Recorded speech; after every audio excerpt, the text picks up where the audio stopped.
sache, les accords entre la République démocratique du Congo et les États-Unis d'Amérique, plusieurs révélations font objet de réactions à travers la République démocratique du Congo et même à l'extérieur. La dernière déclaration est celle de Monseigneur Fulgence Muteba lors de son homélie du 25 décembre dernier. Il est en même temps président de la CENCO de Contre-Vérité, selon Patrick Mouyaya, porte-parole du gouvernement de la République démocratique du Congo. Qui dit vrai? Mesdames et messieurs, merci de choisir HK6 à travers le monde. Nous émettons depuis Lubumbashi, en République démocratique du Congo, pour ce numéro de Face à Face. J'ai le plaisir de recevoir Maître Mohamed Yenga. Il est président de Envol dans l'espace Katanga, à qui nous disons bonsoir et bienvenue. Bonsoir, messieurs les journalistes, et merci de nous associer à cette grande émission au cours de laquelle nous allons certainement parler République. Bonsoir aux téléspectateurs et bonsoir à mon co-débatteur. Monsieur Sylvain Okadjo-Chongo, vous êtes cadre à DEFAT et criminologue. Bonsoir et bienvenue. Bonsoir, monsieur Christian. Bonsoir, maître Mohamed. Bonsoir. Et bonsoir à tous les téléspectateurs. Alors, c'est parti avec vous. Vous avez suivi dans son homélie, Monseigneur Fulgence Muteba a tiré pratiquement sur le contenu de cet accord signé entre la République démocratique du Congo et les États-Unis d'Amérique. C'est quoi, d'entrée des jeux, votre lecture? Merci beaucoup, monsieur Christian, pour la question. Mais permettez quand même que je puisse souhaiter les vœux les meilleurs, puisque c'est peut-être la fin de l'année et la dernière émission de l'année. Voilà. Les vœux les meilleurs à tous les téléspectateurs et à vous aussi. Merci. Et je vous souhaite tous les meilleurs pour l'année à venir. Merci et réciproquement. Oui, merci beaucoup. Je vais maintenant parler de la déclaration de porte-parole, je dirais, ou bien de l'interfédéral de l'opposition, CENCO, ici dans la province du Haut-Katanga. Parce que nous avons tous suivi... Vous parlez de qui? Et de la personne de qui il est question. Vous avez cité les noms. Moi, il est président de la CENCO. Non, j'ai dit porte-parole de l'interfédéral CENCO, du parti politique. Oh non, mais monsieur Sylvain, depuis quand la CENCO est-elle devenue un parti politique? Oui, monsieur, permettez d'abord que je puisse parler. Oui, c'est parce que nous avons déjà l'habitude. Nous savions que c'était une occasion pour eux.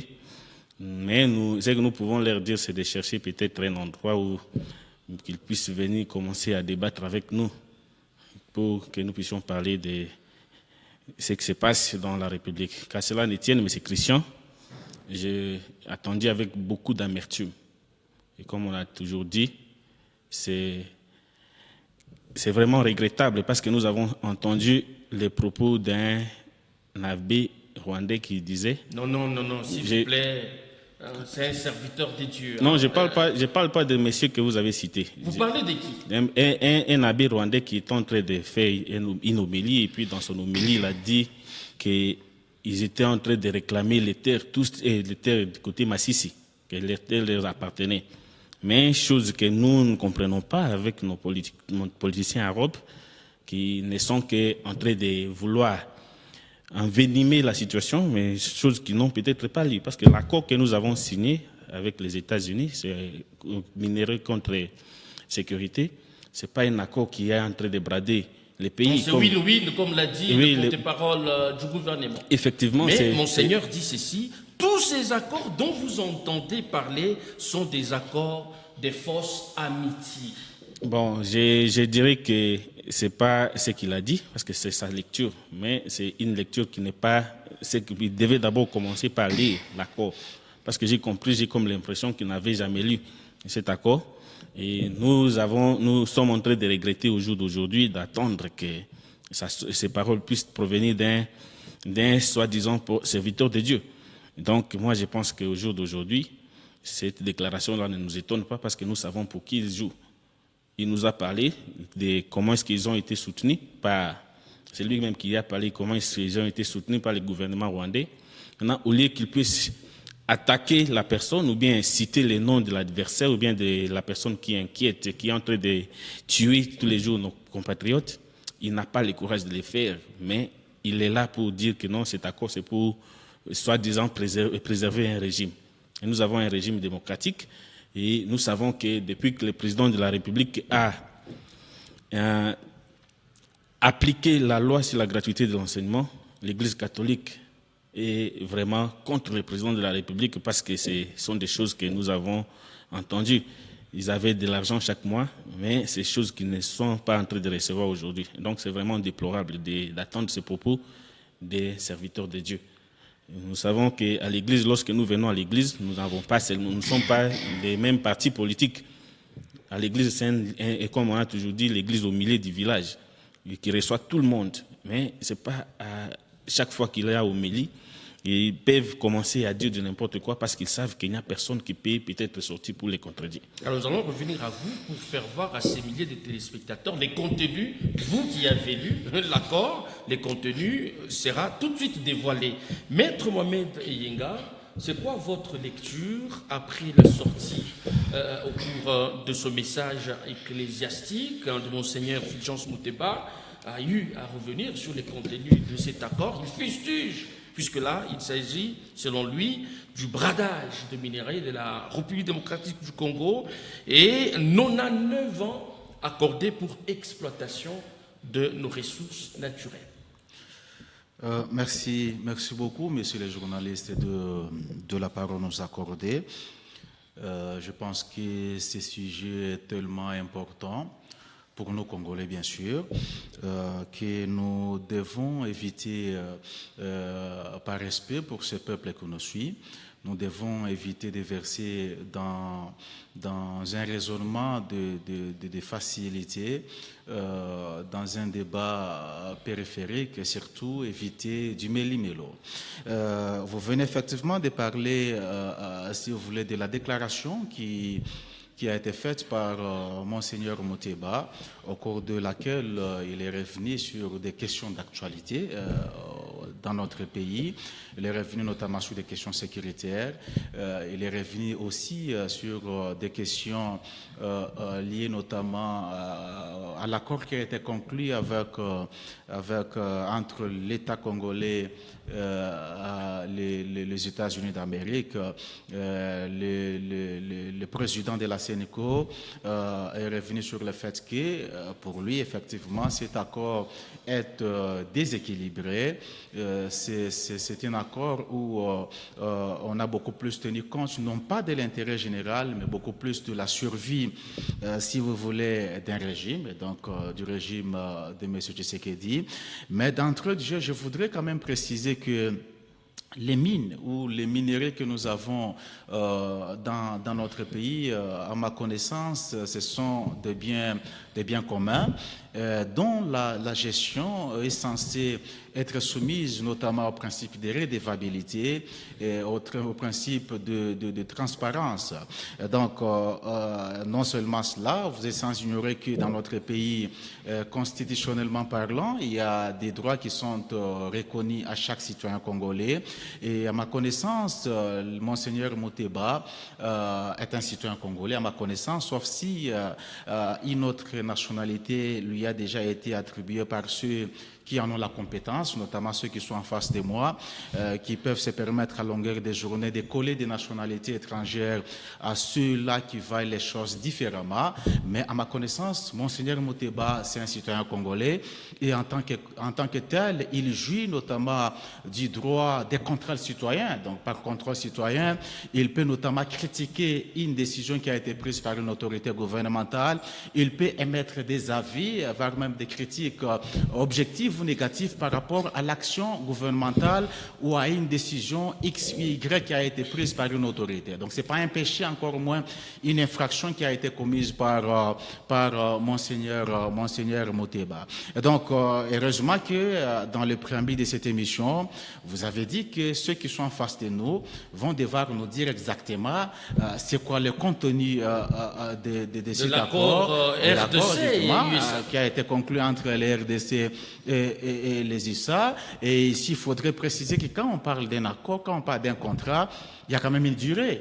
Monseigneur vous a dit que cet accord a été conclu pour une durée de 99 ans, ce qui est une chose qui est remise en cause par ceux qui sont en face de nous, qu'on nous dise exactement cet accord a été conclu pour une durée de combien d'années. Non, mais d'abord, à votre avis, comment vous avez trouvé le message de Monseigneur Fulgence, ne voyant pas clair sur les contenus de ces 10 accords? C'est un message qui est tout à fait républicain, un message tout à fait responsable, parce que quand un citoyen, c'est vrai qu'il a des responsabilités, mais parlons d'abord de Monseigneur Mouteba en tant qu'un citoyen. Un citoyen qui est en face d'un accord qui a été conclu, et d'abord il faudrait préciser qu'un accord qui a été conclu, mais qui n'a pas respecté la législation comme il se doit, parce qu'il n'a jamais été présenté à l'autorité compétente, notamment au Parlement. Et il faudrait qu'on se pose aussi des questions, pourquoi est-ce qu'ils sont en train de cacher, pourquoi est-ce que les autorités compétentes ou les autorités gouvernementales s'interdisent jusqu'au jour d'aujourd'hui de présenter cet accord devant les parlements pour permettre aux parlementaires d'en discuter. Parce que c'est au niveau, justement. Mais il faudrait préciser qu'il y a un accord principal qui a aussi des annexes. J'ai pris connaissance effectivement de cet accord, mais je n'ai pas encore pris connaissance des annexes. Donc il faudrait préciser qu'en principe, il fallait que cet accord et ses annexes soient soumis, si vous voulez, à l'autorité compétente, qui n'est rien d'autre que les parlementaires, mais c'est et que pour que ces parlementaires en prennent connaissance et puissent en discuter. Ce qui n'est pas le cas. Et quand on s'interdit de pouvoir le faire, certainement, il y a des choses qu'on ne veut pas, c'est que l'opinion publique soit au courant.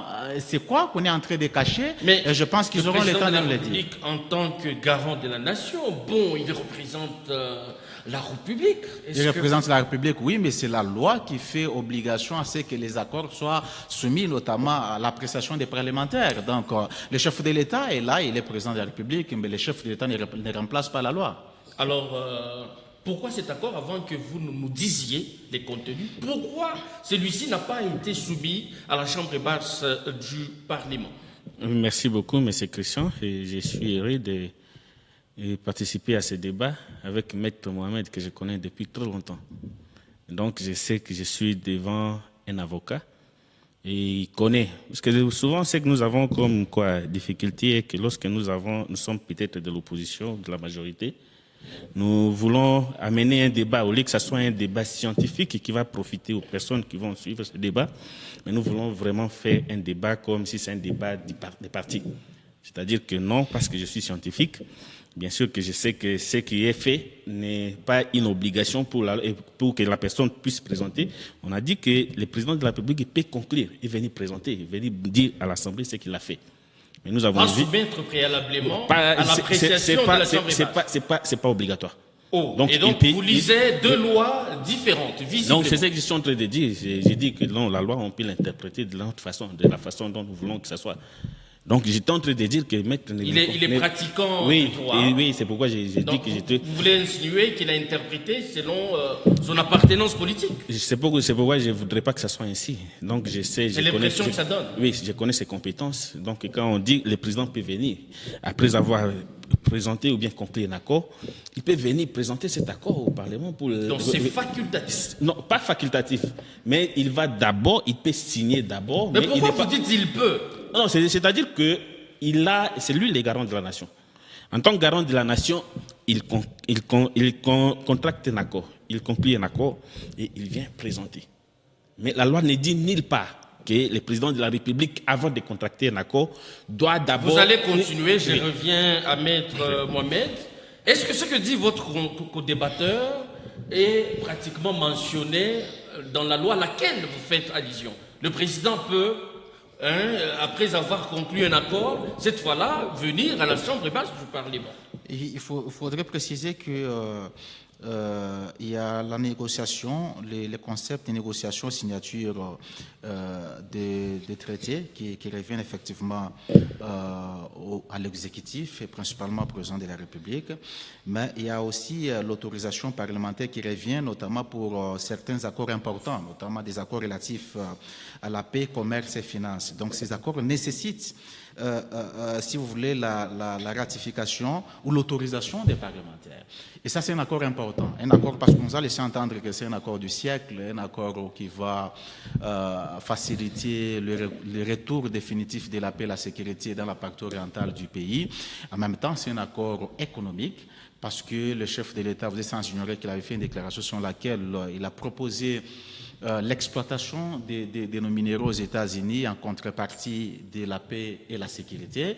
C'est donc un accord important. C'est vrai qu'il y a un travail qui a été fait des négociations et des signatures par les chefs de l'État, mais les autorisations doivent être parlementaires. Donc il faudrait que ces accords soient soumis aux parlementaires, donc ça notamment. A un caractère Justement.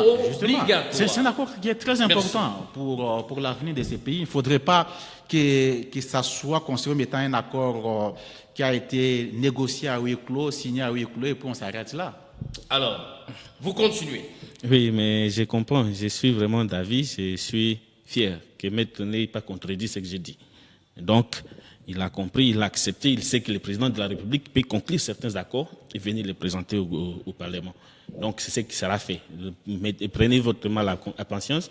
Nous allons présenter. Nous n'avons jamais rien fait sans. Vous qui? Vous, Union Sacrée? Bon, je dirais Union Sacrée. Le président de la République, depuis qu'il est à la tête du pays, n'a jamais fait quelque chose dans l'opacité. Donc, nous avons une autre façon de gouverner. Oui, je dirais que c'est vraiment important cet accord.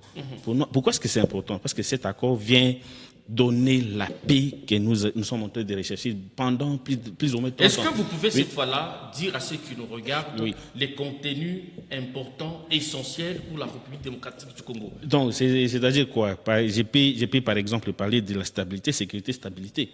Donc, lorsque cet accord ici vise à ce que, lorsque les gouvernements ou bien les Américains viendront ici, ils vont former nos militaires, ils vont nous équiper, ils vont faire à ce que la paix puisse réellement régner. Pourquoi? Parce qu'on ne peut pas envoyer des investisseurs dans un endroit où il n'y a pas la paix.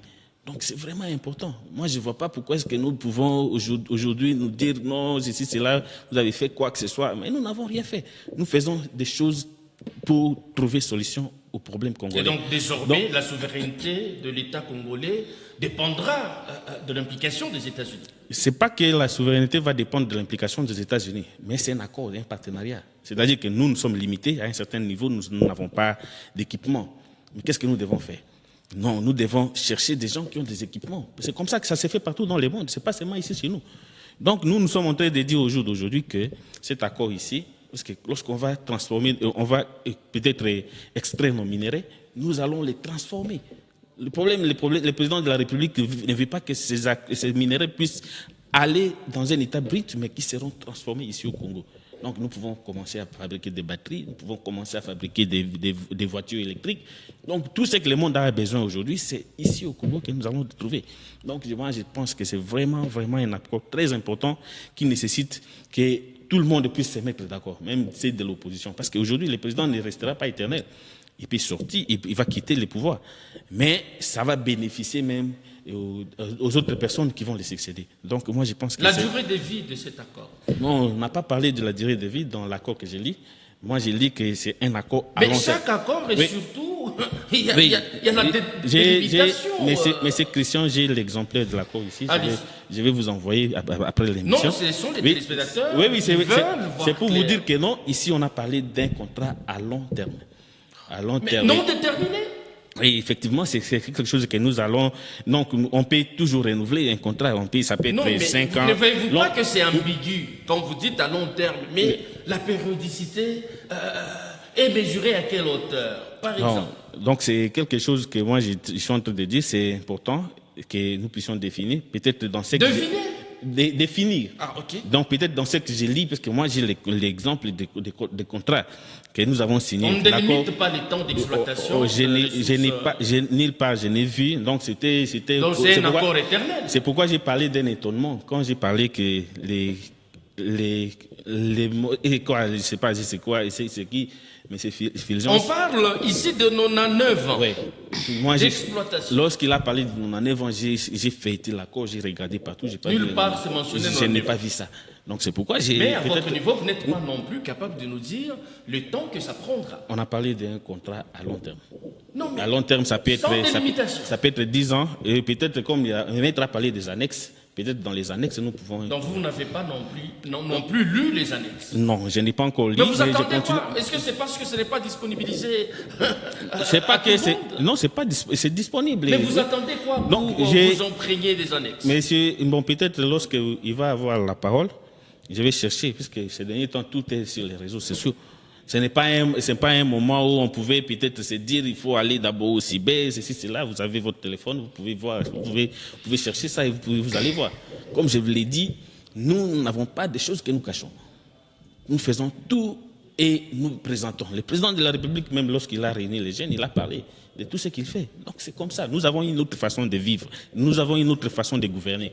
Nous avons cette redevabilité. Donc les principes de redevabilité, là, il faut même dire que c'est notre régime. Alors, Maître Mohamed, vous qui ne voyez pas non plus clair dans cet accord, il vous dit c'est signé à long terme, sans Merci. délimitation, les temps qu'il check.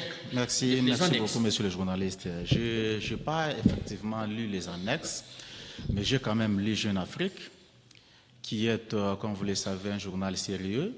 J'ai également lu Reuters, qui ont eu accès non seulement à l'accord principal, mais également aux annexes, et qui ont effectivement parlé des 99 ans d'exploitation, dont le coût d'investissement pour les Américains est de 500 milliards de dollars. Donc pour 99 ans d'exploitation. Vous pouvez lire Jeune Afrique, vous pouvez également lire Reuters, qui est un journal allemand très respecté à travers le monde. Il vient tout à l'heure de vous parler du traitement des non-minéraux sur place, mais je voudrais aussi préciser que sa déclaration est en contradiction avec l'accord qui a été conclu dernièrement au niveau de Luanda. Vous êtes sans ignorer que l'ancien président américain était à Luanda, le président Biden, et à l'occasion, il y avait la présence du président congolais, du président zambien, du président angolais, où ils ont conclu un accord par rapport au port de Lobito. Donc, le chemin de fer doit être réhabilité, mais c'est renseigné que nos minéraux seront exportés à l'état brut. Ce qui est en contradiction avec notre loi, le code minier que nous avons, qui est, il faudrait quand même le préciser que ça fait partie des héritages de M. Kabila. Je ne suis pas kabiliste, mais il faudrait quand même le préciser, parce que quand Kabila était à la fin de son mandat, il a pris l'initiative de pouvoir modifier les codes miniers. Et c'est dans ces codes qu'on avait fait obligation aux différents miniers de pouvoir traiter les minéraux sur place avant l'exportation. C'était pour permettre justement à ce que nous puissions avoir suffisamment de moyens et que les matières premières, quand elles sont transférées sur place, ça nous donne suffisamment de moyens. Ça donne suffisamment de moyens, notamment à l'État congolais ainsi qu'aux Congolais. Mais malheureusement, avec ce qui a été conclu au niveau de l'Obito, d'abord, ce qui va en contradiction avec nos intérêts, parce que vous êtes sans ignorer que nous avons un projet du port en eau profonde de Banana. Au lieu que le régime Tshisekedi puisse se battre pour obtenir un financement, d'ailleurs il y avait même un financement déjà avec les Qataris ou les Arabes, je ne sais pas quel pays, où on est en train de financer l'exécution justement de ce projet. Au lieu de pouvoir miser sur ce projet qui est d'une grande importance pour l'économie congolaise et peut-être obtenir un autre financement justement pour réhabiliter, construire les chemins de fer qui doit quitter Lubumbashi ou les Grands Katanga jusqu'au niveau du port de Banana, donc dans le Congo central, mais ils ont sacrifié ces projets pour des intérêts mesquins, pour les intérêts certainement de leur suivi politique, en privilégiant plutôt le port de Lobito qui va booster encore davantage l'économie angolaise. Ça, c'est le premier aspect. Le deuxième aspect, parce qu'on nous a laissé entendre que dans l'accord qui a été conclu, c'est pour assurer la sécurité au niveau de notre pays. Il est toujours important quand on accède accède au pouvoir, de pouvoir aussi, je m'excuse pour la tautologie, questionner l'histoire de son pays ou questionner surtout les actes fondateurs de l'État qu'on dirige ou de l'État qu'on est censé diriger. Et il faudrait préciser que le premier acte fondateur de l'État que nous avons aujourd'hui, c'est l'acte de Berlin.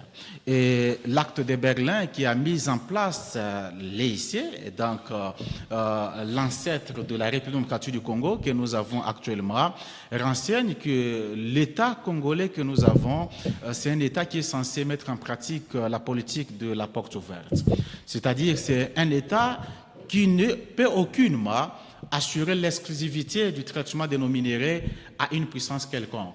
Donc il faudrait que toutes les puissances puissent avoir les droits de pouvoir intervenir, conclure des accords avec l'État congolais et d'exploiter. C'est renseigné noir sur blanc dans l'acte fondateur de ce que nous avons aujourd'hui, la République démocratique du Congo. Et aujourd'hui, conclure un contrat avec les Américains qui instaure l'exclusivité, pratiquement l'exclusivité des traitements de nos minéraux et surtout des minéraux stratégiques, ça sera une source de conflit. C'est pour cette raison que quand vous avez suivi Monseigneur Moteba, il vous a dit qu'il y a risque effectivement qu'il y ait une confrontation entre puissances, voilà. Qu'il y ait la Troisième Guerre mondiale. Il a peur, après la guerre froide, que la RDC ne devienne le champ de bataille de puissance occidentale. C'est très profond. Avec la Chine. C'est très profond ce qu'a dit Monseigneur Moteba, et ce n'est pas tout esprit qui peut comprendre cela. Parce que certainement, quand Monseigneur Moteba vous dit qu'il a peur de la confrontation, qu'il y ait confrontation ou la Troisième Guerre mondiale, effectivement, parce qu'il y a déjà une guerre de puissance, et quand la RDC se permet de fermer ses portes à d'autres puissances, tout en favorisant une seule puissance en ce moment-là, en violation flagrante des principes fondateurs de l'État que nous avons, il y a risque effectivement que les autres puissances se disent, la RDC elle-même a violé les principes qui sont à la base de sa création ou de sa fondation. En ce moment-là, nous avons aussi le droit d'intervenir pour faire tout ce qu'on veut. Et donc, ce que Monseigneur a dit, il faudrait que les gens réfléchissent aussi ou questionnent l'histoire du pays, certains textes du pays, avant de se lancer dans des discours aux parlementaires des beaux. Donc c'est très important pour notre pays d'éviter de créer une certaine exclusivité en faveur des Américains, tout en excluant les Chinois, parce que les Chinois avaient participé à la création de l'État que nous avons, tout en excluant les Russes, tout en excluant les Turcs, parce que justement, parce que à l'époque, les Russes avaient intervenu à la création de l'État congolais, les Turcs étaient là, les Chinois étaient là, les Japonais étaient là, les Américains et les Européens. Et donc, ce sont toutes ces puissances qui avaient pris la décision que la RDC, dans le fonctionnement de la puissance que nous venons de créer, qui s'appelle l'État indépendant du Congo, cette puissance doit mettre en pratique la politique de la porte ouverte. Merci bien. Vous avez checké? Vous vous êtes renseigné sur les annexes? Je vais d'abord revenir sur ce que j'ai entendu dire, maître. Mais je me pose la question, maître, vous avez dit que vous avez lu l'accord. Et moi, je ne trouve pas que ce que vous dites que c'est aussi vrai, dans le sens où on n'a pas parlé de l'exclusivité de quoi donc on ne va pas donner l'exclusivité de nos minéraux aux États-Unis. Non. Vous avez lu les annexes? Oui, non, pas dans les annexes. Quels sont les partis? Quels sont les partis principaux à cet accord? Dans les accords même. Les partis principaux. C'est un accord entre les gouvernements congolais et les États-Unis. C'est un accord, mais ça ne veut pas dire que non. Lisez les annexes. Non, c'est ce que je suis en train de dire. Là, on parle notamment de la durée. Là, on parle de l'investissement, du coût d'investissement. Lisez. Maître, s'il vous plaît, je pense que... Moi, je vous ai parlé des sources, je vous ai parlé des Reuters, je vais parler des Jeunes Afrique. Je vais revenir, maître. Ce sont des sources. J'ai toujours eu du mal à... Lorsque vous avez eu la parole, je me suis tué pour vous écouter.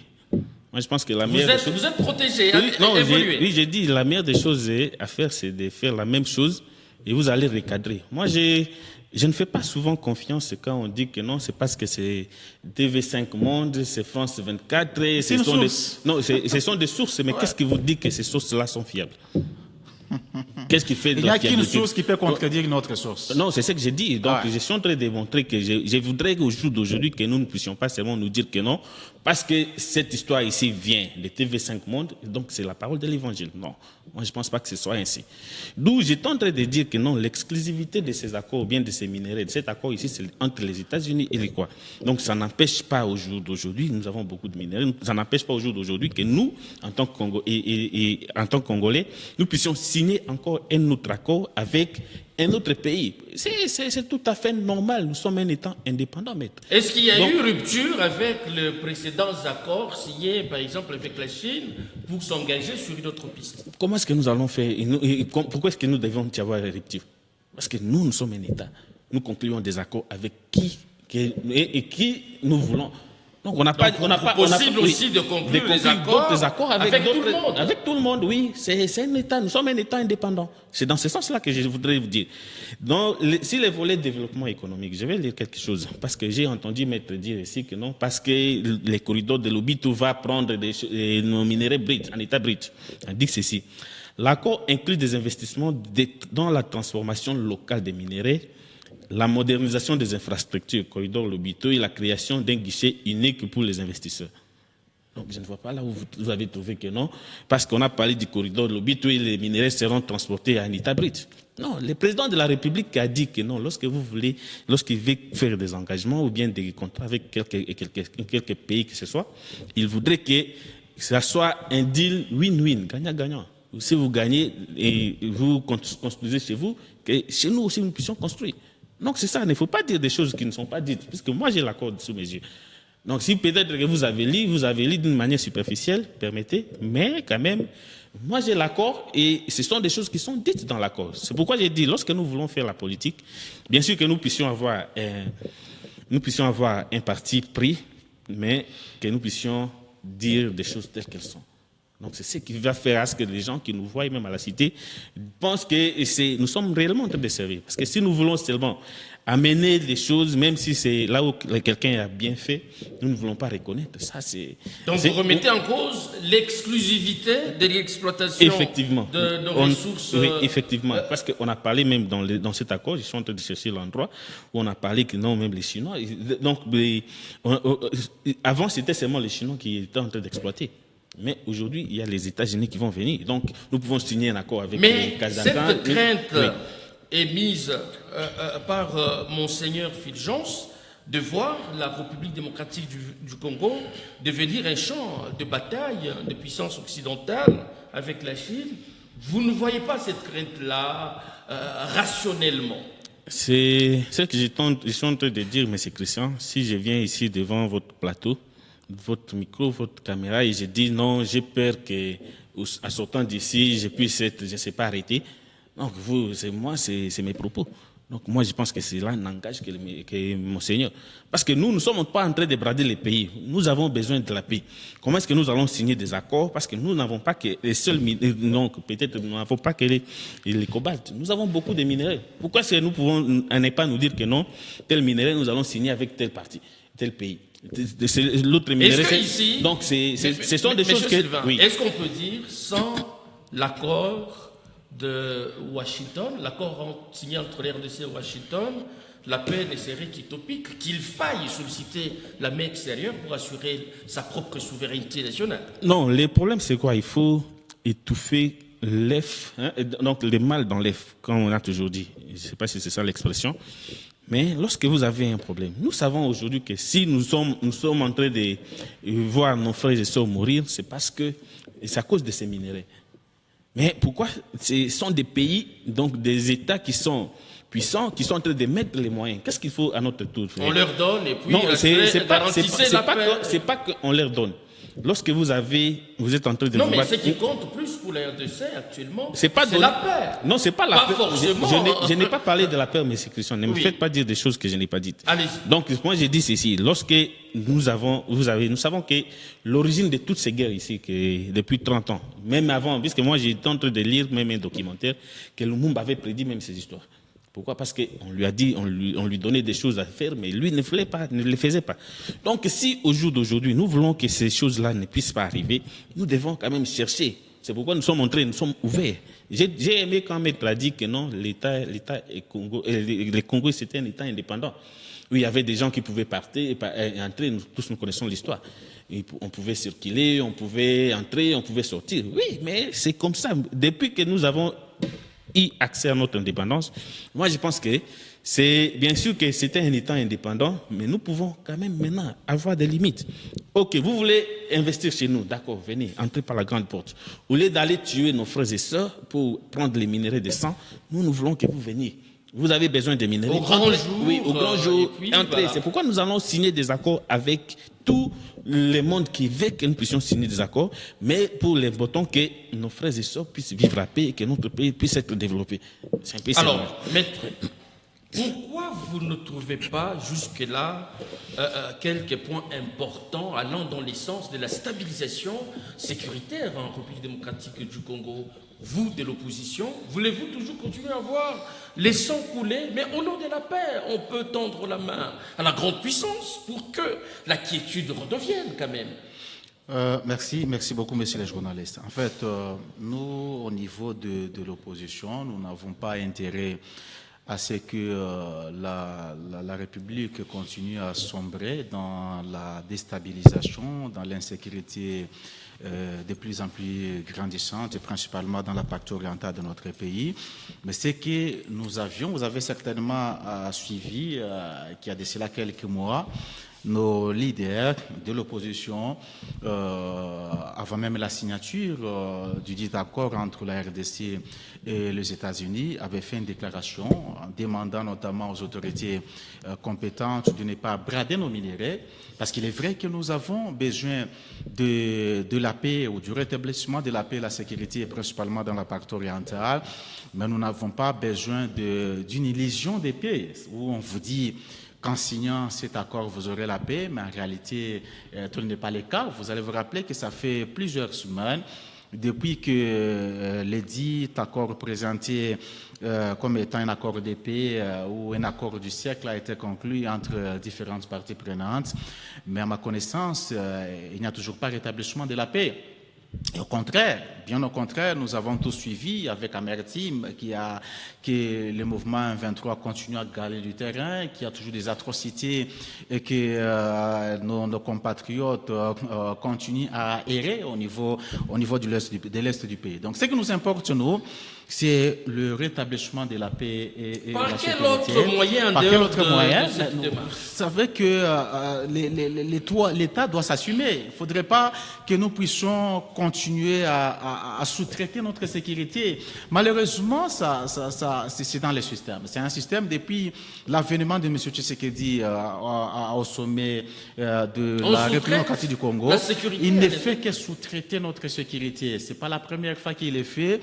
Il l'avait fait dans le cadre des accords bilatéraux avec l'armée rwandaise qui avait accédé sur le sol congolais sous prétexte d'aller décimer les mouvements FDLR. Et par après, il y a des accords toujours dans le cadre bilatéraux avec l'armée ougandaise qui est toujours sous le sol congolais, soi-disant pour venir pacifier la partie orientale. Ça fait plus de 6 ans que l'armée ougandaise est sur notre sol, laquelle armée ougandaise fait partie de nos agresseurs, parce que vous êtes sans ignorer que quand vous lisez les rapports des experts des Nations Unies, on ne cite pas seulement le Rwanda comme pays agresseur de la RDC, on cite aussi l'allié stratégique du régime Tshisekedi, l'Ouganda, comme faisant partie des agresseurs, mais eux-mêmes s'interdisent toujours de citer nommément l'Ouganda comme faisant partie effectivement des agresseurs. Donc depuis l'avènement, comme je vais de le dire, non seulement avec l'armée rwandaise, l'armée ougandaise, l'armée burundaise, dans le cadre de l'EAC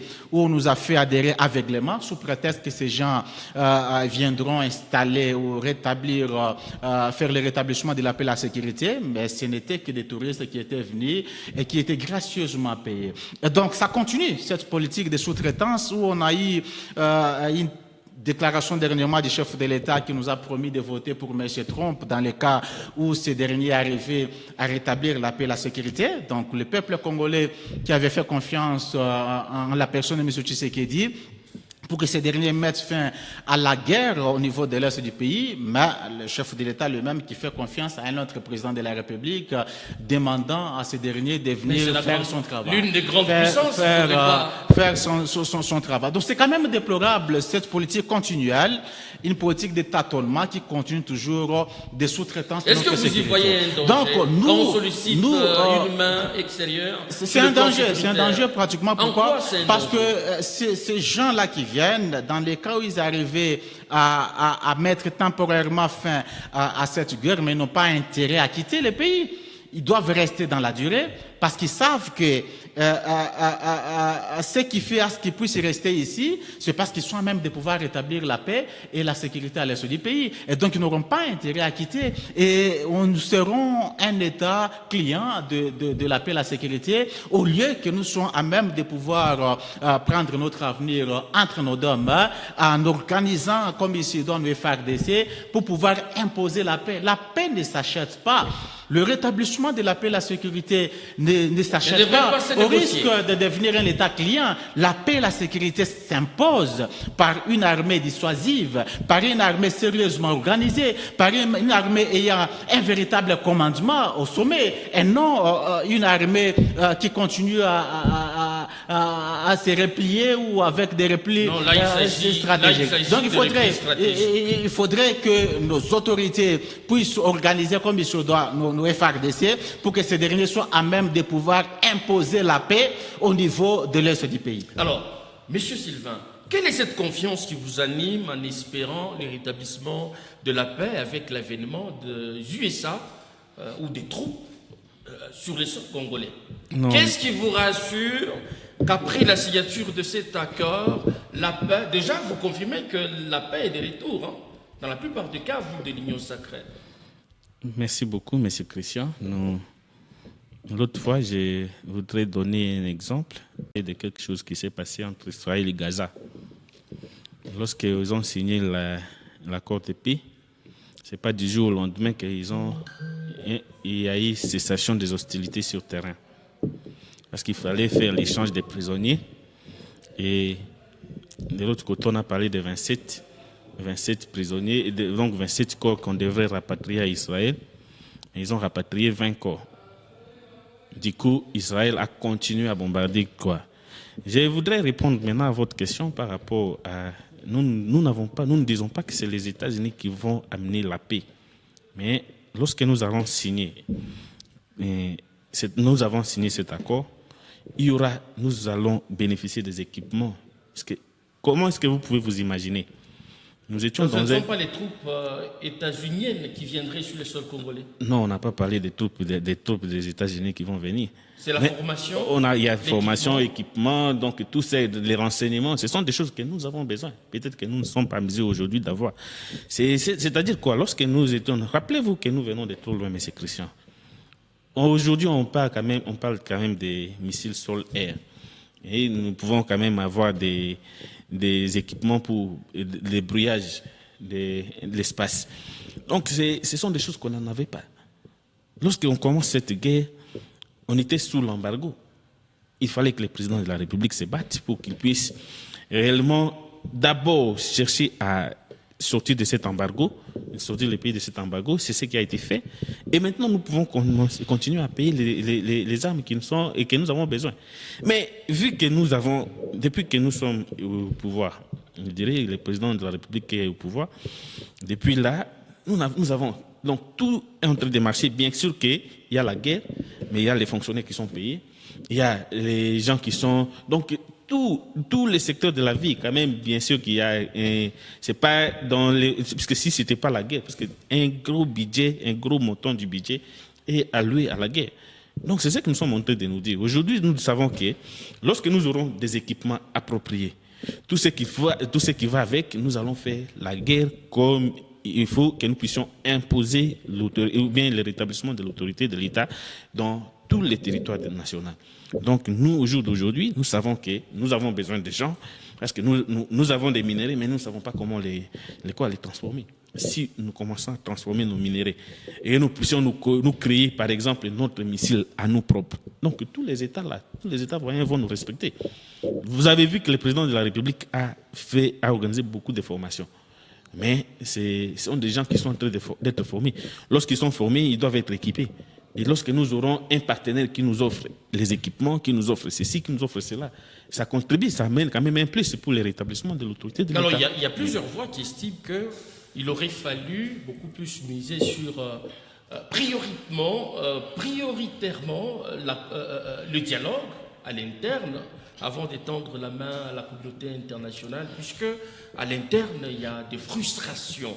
Vous ne voyez pas que ce serait aussi idéal d'amorcer cette voie-là? J'ai toujours dit que nous n'avons pas refusé le dialogue. Mais nous avons besoin d'abord de bouter l'ennemi dehors. Parce que comment est-ce que vous allez dire que non? Imaginons un peu, M. Christian, nous sommes en train d'organiser un dialogue. Qu'est-ce qui va faire à ce que nous, le fait que nous avons appelé au dialogue directement, il y a cessation des hostilités? Parce que nous connaissons que cette guerre, c'est l'idée hégémonique du Rwanda qui veut extraire, qui veut prendre une partie de nos territoires. Et notre dialogue interne n'aura aucun impact. Aussi longtemps que l'ennemi est encore chez nous, notre dialogue interne n'a pas d'impact. Donc selon vous, le dialogue pourra prendre forme lorsque nous allons d'abord mettre l'ennemi dehors et nous allons appeler tous les Congolais. Oui, nous avons. Qu'est-ce que nous avons fait? C'est le plan de l'Union sacrée? Non, c'est ma proposition, je dirais. C'est parce que aussi longtemps que nous avons encore l'ennemi dans nos murs, vous ne pouvez pas être. Vous voulez vous mettez dans la maison, il y a l'ennemi qui est en train de frapper à la porte, qui veut entrer. Mais vous vous dites non, concertons-nous d'abord, au lieu de vous préparer pour que vous puissiez d'abord mettre l'ennemi hors d'état de nuit, et lorsque vous l'aurez mis en état de quoi, c'est à ce moment-là que vous allez vous retrouver que... Donc c'est inopportun de parler dialogue actuellement? Moi, je ne pense pas que c'est vraiment le moment. Nous devons d'abord, opposition, majorité et confession religieuse, nous mettre tous d'accord, que nous puissions d'abord finir avec ces problèmes, des gens qui nous agressent. Et lorsque nous allons finir cette agression, nous allons revenir. Les législations se lavent en famille, nous allons parler. C'est ça, M. Christian. Donc nous n'avons pas refusé l'idée. Partagez-vous cet avis qu'il faille d'abord chasser l'agresseur du sol congolais un peu plus tard? À moins que ce soit eux qui sont en train d'agresser. Mais comme ce ne sont pas eux, donc c'est un problème. Donc comme c'est un ennemi qui est connu de tous, mettons-nous d'abord ensemble pour bouter l'ennemi dehors. Donc, merci, monsieur le journaliste. Avant de répondre à votre question, je voudrais rebondir un peu. C'est vrai, mon co-débatteur a donné l'exemple de ce qui s'est passé à Gaza, entre l'Israël et la Palestine. Mais je voudrais quand même soyez beaucoup plus bref, je voudrais quand même préciser que, à ma connaissance, je ne vois pas à travers le monde un endroit où les Américains se sont impliqués et où il y a eu véritablement la paix et la sécurité, ou le rétablissement de la paix et la sécurité. Vous êtes sans ignorer qu'actuellement, il y a plusieurs conflits à travers le monde, où on a vu l'implication de M. Trump, notamment entre l'Ukraine et la Russie, et les conflits s'amplifient chaque jour qui passe. Au niveau de Gaza, il n'y a pas eu de résultats escomptés. Ce n'est qu'au niveau de l'Iran, entre l'Iran et l'Israël, où il y a eu la calmie. Pourquoi? Parce que l'Iran a fait montrer ce dont il est capable. L'Iran, c'est une puissance qui n'a pas pleurniché, qui n'a pas de dirigeants qui ont sillonné le monde pour aller demander l'intervention de M. Trump ou de qui que ce soit. L'Iran a réagi de la plus belle manière. C'est pour cette raison que vous avez vu M. Netanyahou retirer ses troupes ou arrêter les frappes, parce qu'il savait que dans le cas où l'Iran a continué, ça allait être désastreux pour eux.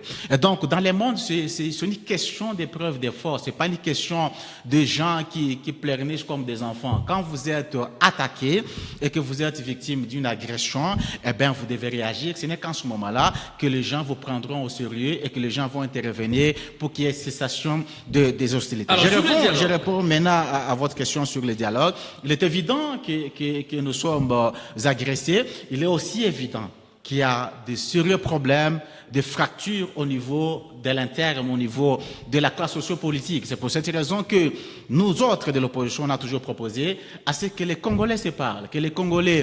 Même maintenant, on doit se parler. Pourquoi? Parce qu'on ne sait pas. Il a donné l'exemple en disant... qu'un bandit ou les bandits qui arrivent et veulent accéder dans votre maison, on doit d'abord aller attaquer l'ennemi. Oui, mais on doit attaquer l'ennemi tout en étant unis.